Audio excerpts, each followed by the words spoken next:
The chilling whisper echoed, "Now it is my turn." Freya's world, already fracturing, imploded. The blinding light of the Creator, a desperate beacon in the void, was being consumed.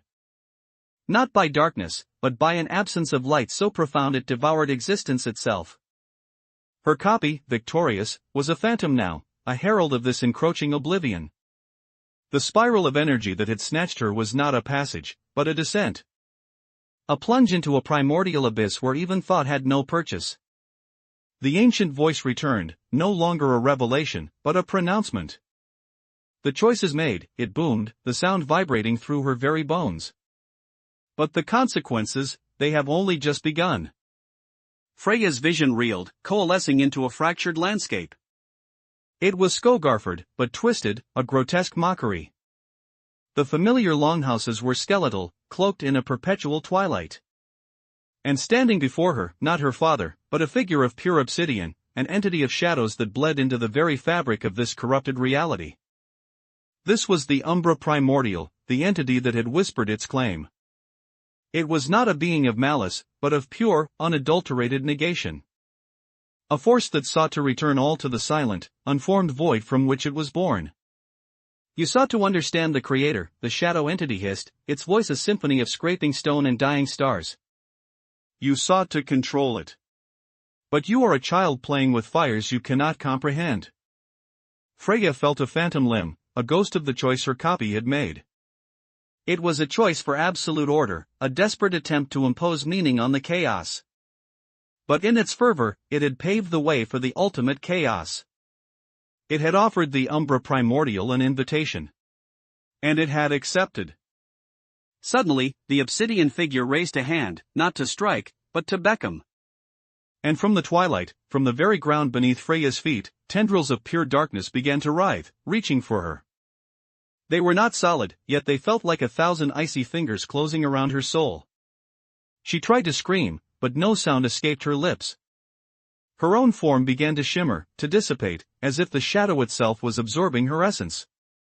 Then, a flicker. A brief, agonizing flash of the Creator's light, pushing back against the encroaching void. But it was weak, sputtering, like a dying ember. The Umbra Primordial's laughter, a sound that tore at the edges of sanity, filled the air. "The Creator is a fragile thing," it rasped. "A flickering candle in the face of the eternal night. And now, the night has arrived." Freya's consciousness fractured again. This time, she saw glimpses of her past, of her father's face, of the warmth of the sun on her skin. Memories, precious and fleeting, were being pulled from her, like threads from a tapestry. The shadow was not just taking her life, it was taking her very being, her history, her identity. Then, a new presence.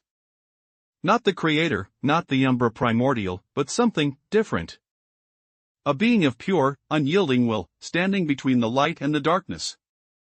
It was the echo of her own desperate fight, the embodiment of her refusal to yield. "You will not claim her," a voice, strong and defiant, declared. It was Freya's voice, but amplified, imbued with a power she had never known. This was the true Freya, the one who had refused to let her copy dictate her destiny. The Umbra Primordial recoiled, surprised by this unexpected resistance. The tendrils of darkness faltered. The Creator's light, though still weak, flared with renewed hope. But the fight was far from over. The obsidian figure, the Umbra Primordial, narrowed its formless gaze. "A rebellion," it hissed.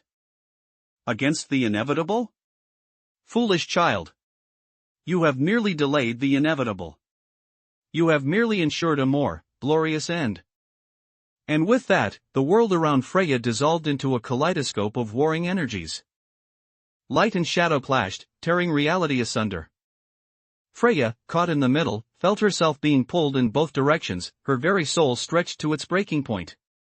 She saw her father's face again, this time smiling, reaching for her. Then, the shadow loomed, promising oblivion. She had to choose.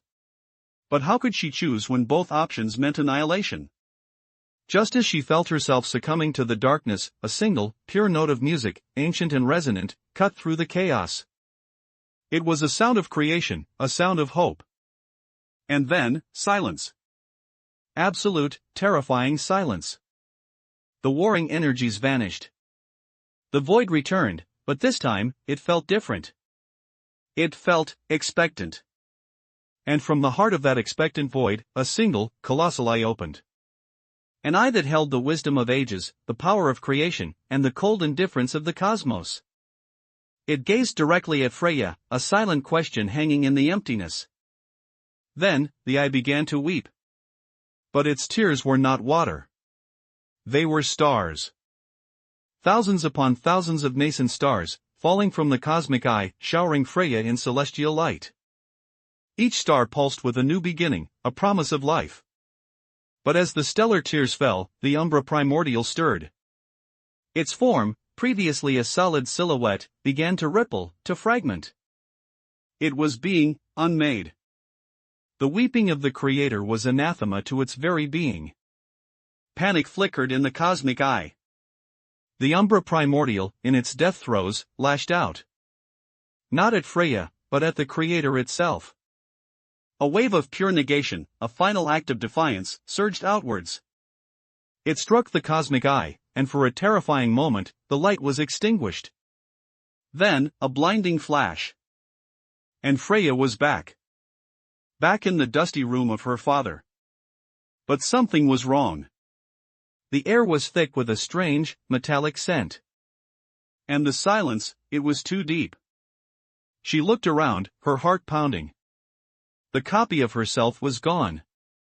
The dust, it was different. It wasn't the dust of ages. It was the dust of stars. As she stared, a single, shimmering mote of stardust drifted past her face. And then, she heard it. A faint, ethereal whisper, carried on the still air. It was the voice of the Creator, weak and broken. It is done, it sighed. The balance is broken. Freya's gaze fell upon her father's workbench. Amongst the tools and half-finished carvings, something glinted. It was a small, intricately carved wooden bird. But it wasn't just wood. It pulsed with a faint, inner light. A light that seemed to be drawing in the stardust from the air. As Freya reached out to touch it, the bird suddenly chirped. A sound of pure, unadulterated joy. And then, the entire room began to shake. The walls cracked. Dust rained down. The wooden bird, now glowing intensely, lifted from the workbench. It flew towards Freya, its tiny form radiating an impossible warmth. But as it approached, its form began to shift. To distort. It grew, its wooden feathers becoming iridescent scales. Its chirps turned into a guttural roar. Freya stumbled back, terror gripping her. The wooden bird, the symbol of creation, was transforming into something monstrous. Something that pulsed with the same dark energy as the umbra primordial. And as its final form solidified, Freya saw it. Not a bird, not a beast, but a grotesque fusion of light and shadow. And in its eyes, burning with an unholy luminescence, she saw her own reflection. The creature let out a deafening roar, a sound that promised not creation, but utter destruction. And then, it lunged towards Freya. Her vision blurred, the last thing she saw was the monstrous reflection of herself, poised to strike. The screen fades to black.